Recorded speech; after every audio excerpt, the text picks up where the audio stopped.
Nibyo mwaramutseho neza mwese abaduteze yombi ndabasuje kandi mbahaye ikaze mbifurije kugubwa neza muri kino gitondo cya tariki 7 Kamena 2026. Turagarutse muri studio tugiye kureba amakuru agezweho kandi y'ingenzi ku bikomeje kugenda bitangazwa mu burasirazuba bwa Repubulika Demokarasi ya Congo.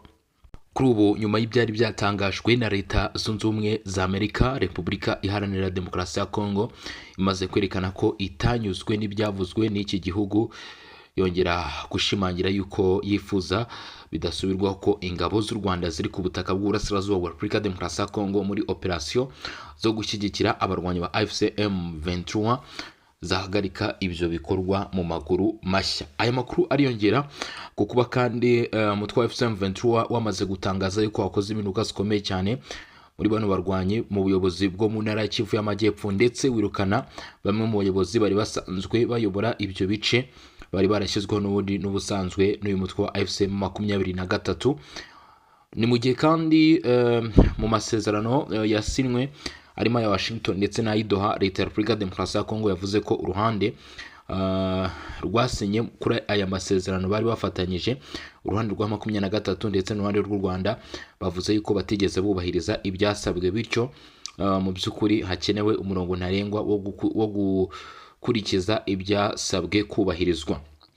Ububiligi bwunze mu rya Leta Zunze Ubumwe za Amerika busaba Repubulika Iharanira Demokarasi ya Congo guhagarika byihuse ibikorwa by'intambara ndetse n'imirwano, by'umwihariko nanone mu gushyigikira umutwe wa FDLR, ndetse basaba iki gihugu cya Repubulika Demokarasi ya Congo guhagarika burundu imikorere ya FDLR ku butaka bwa Repubulika Demokarasi ya Congo. Muri teritwari ya Masisi, AFCM 23 yashimangiye ko igisirikare cya Leta ya Repubulika Demokarasi ya Congo FARDC bakomeje kwagaba ibitero, kandi ibitero bikaba biri kwibasira abaturage benshi cyane batuye muri bino bice.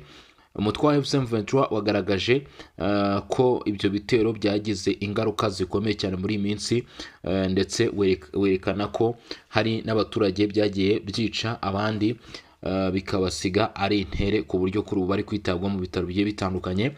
Andi makuru akomeye tuza kugarukaho tukiri muri teritwari ya Masisi, ibitero by'igisirikare ndetse n'indege birimo kwifashishwa n'indege biravugwa ko byongeye gusatira igice cya Masisi muri Rubaya ahacukurwa amabuye y'agaciro, nk'uko birimo gutangazwa. Rero biravugwa ko nyuma y'uko ibitero byumvikanye muri bino bice, abaturage bakomeje kugenda bagira igihunga kubera ko amasaso y'intwaro ziremereye ndetse n'izoroheje akomeje kurushaho kumvikana ndetse no kugaragara muri ino myanya. Nyemerera aya makuru tuze kuyava imuzi n'umuzingo dufatanyije, cyangwa se byose tubigarukeho dufatanyije muri kino gitondo. Unkandira subscribe cyangwa se sabone niba ari ku nshuro ya mbere dukurikiranye n'ubu utarabikora. Niba kandi usanzwe udukurikirana nanone ukaba utarabikora, nawe ndagusabize ngo ukande subscribe. Hanyuma ndasaba abantu mudukurikirana gukanda like, share ibitekerezo byanyu n'inyunganizi, kugira ngo turusheho kugenda tubana muri kino gitondo mu makuru n'ibiganiro bikomeje kugenda bigaruko cyangwa se bijya ahagaragara. Ni inkuru zirimo kuganirwaho kuri ubu ngubu, rero tugiye kuba twagarukaho mu makuru n'ibiganiro mu by'ukuri bigezweho. Kuri ubu amakuru amaze kuba yajya ahagaragara plutôt aremeza neza ko igisirikare cya Leta ya Repubulika Demokarasi ya Congo cyerekanye ishusho isa no kutanyurwa n'ibimaze iminsi bitangazwa n'ubuyobozi bwa Leta Zunze Ubumwe za Amerika. Ibi bikaba bigaragara mu magambo akomeye cyane yavuzwe n'ubuyobozi bwa Repubulika Demokarasi ya Congo mu bisa n'itangazo bashyize ahagaragara, aho bongeye kwemeza yuko hakenewe ubushobozi buhagije kugira ngo ibibazo by'intambara mu burasirazuba bwa Repubulika Demokarasi ya Congo bihagarare. Impande zombi zimaze igihe zitana ba mwana cyangwa se zishinjanya kutubahiriza imirwano, nk'uko byagiye bigarukwaho n'uruhande rw'inyeshyamba ndetse bikanatangazwa n'uruhande rwa Leta ya Repubulika Demokarasi ya Congo. Kuri inshuro mu nama ikomeye cyane igaragaza cyangwa se yongeye kuba yerekana aho umutekano wa Repubulika Iharanira Demokarasi ya Congo uhagaze, igisirikare cya Leta ya Repubulika Demokarasi ya Congo baje gushyira hanze ubutumwa bukomeye cyane, aho batangaje yuko mu by'ukuri hagikenewe imbaraga n'ubushobozi zigomba gushyirwamo kugira ngo bahagarike ibikorwa by'imitwe yitwaje intwaro ndetse n'ibihugu bishyigikiye uyu mutwe wa 23 ndetse n'indi mitwe ikorera mu bice bigiye bitandukanye, nk'uko bavuga ko iyi ari isoko y'imirwano ikomeje kumvikana ndetse no kurangwa hagati aho ngaho mu bice bigiye bitandukanye. Igisirikare cya leta ya Repubulika ya Demokarasi ya Congo mu kugaragaza aho umutekano w'igihugu ahagaze, bavuze yuko kuri ubu ngubu imirwano itigeze ihagarara kuva amasezerano yasinwa mu bice byose yari isanzwe cyangwa se yari ikomeje kugenda igaragaramo. Bavuga yuko uruhande rwa AFC M23 ndetse bavuga ko n'uruhande rw'u Rwanda, izo mpande zombi uko ari ebyiri arizo bishoboka ko zaba zitarigeze zubahiriza na gato mu by'ukuri ibikorwa byo guhagarika imirwano. Gusa nubwo ibi bivugwa gutya, n'uruhande rwa Repubulika ya Demokarasi ya Congo banashimye icyemezo cyafashwe na Leta Zunze Ubumwe za Amerika kijyanye no gufatira ibihano bamwe mu bagize inzego zitandukanye z'imitwe y'inyeshyamba. Urugero abarimo mu by'ukuri John Imani Inzenze, umuyobozi w'ubutasi bwa AFC M23, ari mu bafatiwe ibihano. Igisirikare cya leta ya Repubulika ya Demokarasi ya Congo rero cyagaragaje neza ko cyishimiye ibyo Leta Zunze Ubumwe za Amerika bakoze byo gufatira ibihano abagize imitwe y'inyeshyamba, ariko bagaragaza ko hakiri impungenge zihagije zatuma kugeza kuri isaha bavuga ko mu by'ukuri hakwiye izindi mbaraga z'umurengera zikwiye gushyirwamo kugira ngo ikibazo kiri mu burasirazuba bwa Repubulika ya Demokarasi ya Congo kirangire mu maguru mashya. Leta ya Repubulika ya Demokarasi ya Congo si ku nshuro ya mbere bagarutse kuri ibi bibazo, gusa iki gihugu cyagiye kigaragaza ko kitazahwema gukomeza gukurikirana ibijyanye n'umutekano w'igihugu. FARDC irashinja u Rwanda na AFC M23 gukomeza kurenga ku masezerano y'agahenge. Kinshasa hano muri Repubulika ya Demokarasi ya Congo nibwo harimo habera icyo twakwita nk'inama ikomeye cyane, nibwo igisirikare cya Repubulika ya Demokarasi ya Congo FARDC cyatangaje ko gikomeje kubona ibikorwa bifatwa nko kurenga ku masezerano y'agahenge ndetse n'andi masezerano yashyizweho mu rwego rwo gushaka amahoro mu burasirazuba bw'iki gihugu. Mu itangazo ryasohoye kwa gatandatu tariki 6 Kamena 2026 rishyirwa hanze n'igisirikare cya leta ya Repubulika ya Demokarasi ya Congo FARDC, iki gisirikare cyatanze ishusho rusange y'umutekano mu gihugu hose uko uhagaze. Ni muri urwo rwego baje no kwibanda cyane cyane ku ntara zo mu burasirazuba zikomeje kurangwamo ibikorwa by'imitwe yitwaje intwaro ndetse n'imirwano imaze imyaka myinshi ihungabanya ubuzima bw'abaturage. Nk'uko ubuyobozi bw'ingabo za Congo bubivuga, ibikorwa byo kurenga ku gahenge bikomeje kugaragara mu bice bitandukanye by'uburasirazuba bwa Repubulika ya Demokarasi ya Congo. FARDC iravuga ko ibyo bikorwa ibishinja ingabo z'u Rwanda ndetse n'umutwe wa AFC M23, ikavuga ko ari ibikorwa byisubiramo kenshi kandi bihabanye n'intego z'amasezerano agamije guhagarika imirwano no guteza imbere ibiganiro by'amahoro. Igisirikare cya Congo kivuga ko ibyo kibona nk'ikorwa ry'ayo makosa bigaragaza kutubahiriza imyanzuro n'amasezerano yagiye asinwa mu rwego rwo gushaka umuti urambye. Ikibazo cy'umutekano muke mu karere kikaba gikomeje kwaguka cyane cyane mu burasirazuba bwa Repubulika Iharanira Demokarasi ya Congo. Aya magambo ya FARDC aje mu gihe hakomeje ibikorwa bya diplomasi n'imishyikirano hagati y'impande zitandukanye zifitanye amakimbirane. Mu mezi ashize habaye inama n'ibiganiro byahuje ibihugu byo mu karere ndetse n'abafatanyabikorwa mpuzamahanga bagamije gushaka uburyo bwo guhagarika imirwano ndetse no kugarura ituze mu duce twibasiwe n'intambara. Nubwo hari ibikorwa byo gushaka amahoro biri gukorwa, umutekano mu ntara za Kivu y'Amajyaruguru na Kivu y'Amajyepfo ukomeje kuba ikibazo gikomeye. Abaturage batuye muri utu duce bakomeje guhura n'ingaruka z'intambara zirimo kwimurwa mu byabo, ibibazo by'ubukungu ndetse n'ibibazo by'ubutabazi ku bahunze ingo zabo. FARDC yavuze ko izakomeza inshingano zayo zo kurinda ubusugire n'ubwigenge bwa Repubulika ya Demokarasi ya Congo.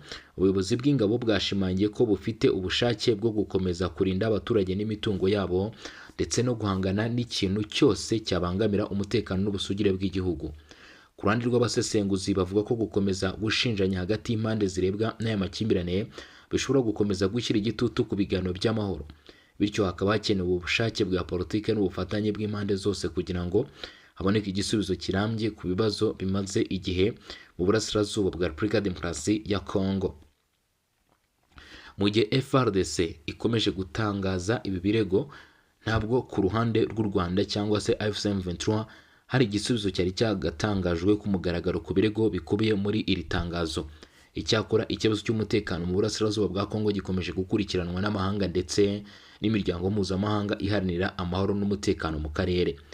Nubwo igisirikare cya leta ya Repubulika ya Demokarasi ya Kongo FARDC bumvikanye bashinja umutwe w'abarwanyi ba AFC M23 ndetse n'ingabo z'u Rwanda kurenga ku masezerano yo guhagarika imirwano, AFC M23 nayo mu masaha makeya atambutse bamaze gushyira andi makuru hanze ndetse bagaragaza ko ayo makuru ari kugendana n'ibimenyetso simusiga bigaragaza neza ko igisirikare cya leta ya Repubulika ya Demokarasi ya Kongo n'ubutegetsi bw'iki gihugu bakomeje nabo ngo gukora ibikorwa byo kurenga ku masezerano yo guhagarika imirwano cyangwa se agahenge, yewe kandi ngo ibi bikaba bigaragaramo ibikorwa by'ihohotera ku burenganzira bw'ikiremwa muntu rikabije. Reka dusuzume ibimaze gushyirwa hanze na Lawrence Kanyuka.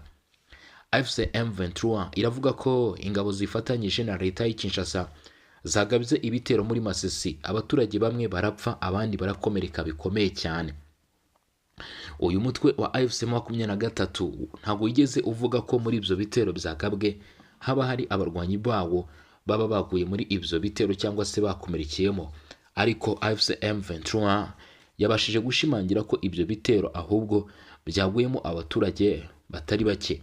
Masisi muri Kivu y'Amajyaruguru, ihuriro AFC M23 ryatangaje ko hagati ya tariki 5 n'esheshatu Kamena 2026 ingabo n'imitwe bafatanyije na leta ya Repubulika ya Demokarasi ya Kongo byagabye ibitero mu bice bitandukanye byo mu burasirazuba bw'icyo gihugu bikagira ingaruka ku baturage b'abasivile.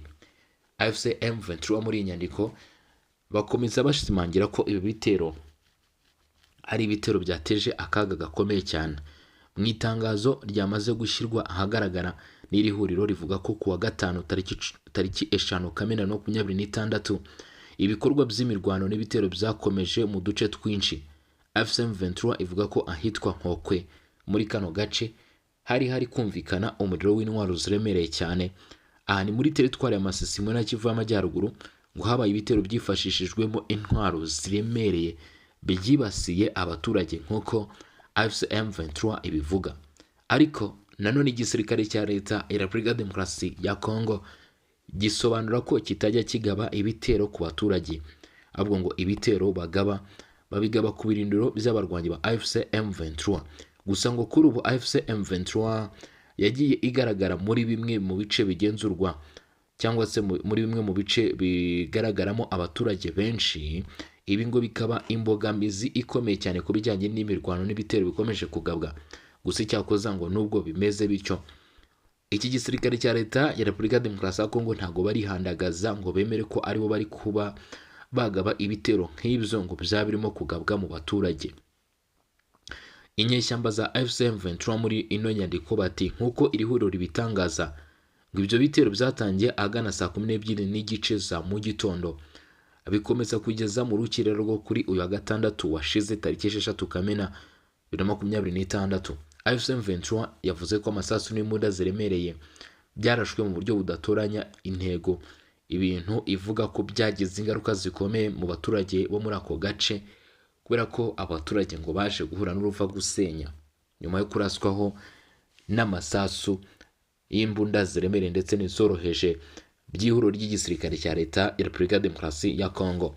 AFC M23 iheraho ibivuga ko muri itangazo abantu 2 b'abasivile basize ubuzima mu gihe abandi 8 bakomerekeye muri ibyo bitero. Abakomeretse ngo bo bahise bajyanwa ku bitaro biri hafi kugira ngo bahabwe ubuvuzi bw'ibanze. AFC M23 ishinja leta y'i Kinshasa n'ingabo zishyigikiye gukomeza ibikorwa bya gisirikare bihungabanya umutekano w'abaturage, ndetse yewe ikanavuga ko hari ibikorwa byo gukwirakwiza amakuru ifata nk'ayobya rubanda. Iri huriro rivuga kandi ko hari ibyo ryita kwigana cyangwa gukoresha ibikubiye mu matangazo yaryo hagamijwe guhisha ibyo rivuga ko ari amakosa n'ibyaha bikorwa n'ingabo za leta. FCM23 ivuga ko ingabo zidakwiye kwitwikira amatangazo ya FCM23 ndetse n'abashyigikiye ubutegetsi bwa leta y'i Kinshasa kugira ngo bahindure ibiba byavuzwe. Mu itangazo ryayo FCM23 yongeye gushimangira ko ishyigikiye inzira ya politike n'ibiganiro nk'uburyo bwo gukemura amakimbirane ari mu burasirazuba bwa Repubulika ya Demokarasi ya Kongo. Icyakora ivuga ko izakomeza gufata ingamba zose ibona ko zikenewe mu rwego rwo kurinda abaturage n'uturere igenzura.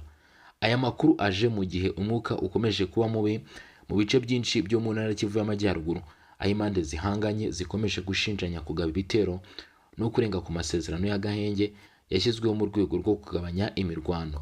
Abasesenguzi bavuga ko gukomeza kwiyongera kw'imirwano n'ibirego bitangwa n'impande zombi bishobora kurushaho gukomeranya urugendo ruganisha ku mahoro arambye. Barasaba ko habaho iperereza ryigenga ku byaha n'ibikorwa by'urugomo bivugwa n'impande zitandukanye kugira ngo hamenyekane ukuri ku bibera mu bice byugarijwe n'intambara. Kugeza ubu nta tangazo ryari ryasohowe n'ubuyobozi bwa leta ya Kongo cyangwa igisirikare cya FARDC risubiza ku birego byatangajwe na FCM23 muri iri tangazo. Gusa impande zombi zikomeje gutangaza amakuru atandukanye ku miterere y'umutekano n'ibibera ku rugamba mu burasirazuba bwa Repubulika ya Demokarasi ya Kongo, kuko bivugwa ko buri umwe uwo ari we wese ashobora kuba afite uko abyumva. FCM23 imaze gushyira hanze rino tangazo yanakoze impinduka zidasanzwe mu buyobozi bwayo. Nk'uko amakuru abigaragaza, umutwe w'inyeshyamba za 23 ngo wateguye impinduka zikomeye kandi zishyirwa mu bikorwa. Bivuga ko mu itangazo ryashyizwe ahagaragara rigashyirwaho umukono na Bertrand Bizimwa ndetse na Colonel Nanga bemeje impinduka mu buyobozi bwo muri Kivu y'Amajyepfo. Ihuriro FCM23 rirwanya ubutegetsi bwa Repubulika ya Demokarasi ya Kongo ryashyizeho abayobozi b'ibice rigenzura mu ntara z'Kivu y'Amajyepfo mu rwego rwo kuzuza inzego z'imiyoborere muri ibyo bice. Abayobozi bashyizweho ku wa 6 Kamena 2026 hari uwo bita Kayirangirirwa Morondani Nicolas yagizwe meya w'umujyi wa Goma, meya w'umujyi wa Bukavu usanzwe ari umurwa mukuru w'intara ya Nyota Ruwanja. Serine agirwa meya wungirije. Komine zigize Bukavu zirimo Bagira, Ibanda ndetse n'abo bita Kadutu nazo zahawe abayobozi bashya n'ababungirije. Gusa Panzi na Kasha nta bayobozi bashya zahawe. Ntambuka Pascal yagizwe umuyobozi wa teritwari ya Ijwi. Burikoko René agirwa umuyobozi wungirije. Elia Rumabura Espoir yagizwe umuyobozi wa teritwari ya Kabare. Kasindi Kingombe Benjamin agirwa umwungirije. Uwo bita Busenyi Jean Bosco yagizwe umuyobozi wa teritwari ya Karehe. Uwo bita Muhamuka Mweze Amza agirwa umwungirije. Sengimana Ruhungande Augustine agirwa umuyobozi w'umujyi muto wa Minova. Mahombi Mutumayi agirwa umwungirije hano muri Minova. Umuyobozi mukuru wa FCM23 Kroninanga Yeburo yatangaje ko ibi bice byari bimaze igihe kirenga umwaka bitagira abayobozi, bityo ko kubashyiraho byihutirwaga ari n'iby'ingenzi. FCM23 yafashe ibice byinshi muri Gashyantare yahise ishyiraho guverineri w'intara Emmanuel Birato Rwihimba kugira ngo akurikirane ubuzima bwabyo bwa buri munsi. Muri Kamena uwo mwaka umusimbuza Patrick Busumbwa Ngwinshombo nawe yahise agaragara. Iri shyirwaho ry'abayobozi rishimangira gahunda ya FCM23 yo gukomeza gutanga imiyoborere n'imikorere y'inzego z'ubuyobozi mu bice igenzura muri Kivu y'Amajyepfo.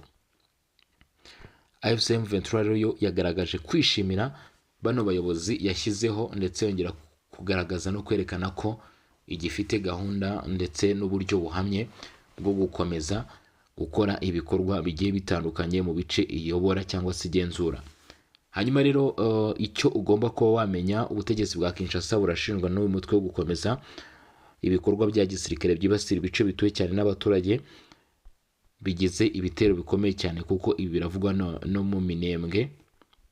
Baravuga ko naho abarwanyi ba M23 bavuga ko uduce twa Gakenke, Bidegu na Mikenke hakomeje kugabwa ibitero bikomeye, bikagabwa n'igisirikare cya leta ya Repubulika Demokarasi ya Kongo, kandi nabyo bikaba biri kwibasira imyanya ituwe n'abaturage ndetse bikaba biri kwangiza ubuzima bw'abaturage babarizwa muri iyo myanya cyangwa se muri ibyo bice bikomeje kugenda mu by'ukuri biberamo ubwo bugizi bwa nabi. AFC M23 iravuga ko irakomeza gukora ibishoboka byose ngo ibihagarike, mu gihe leta ya Kinshasa nayo ikomeje gushinja u Rwanda ndetse na Repubulika Demokarasi ya Kongo gukora ibikorwa bitari byiza cyangwa se mu by'ukuri bihungabanya umutekano ku butaka bwayo.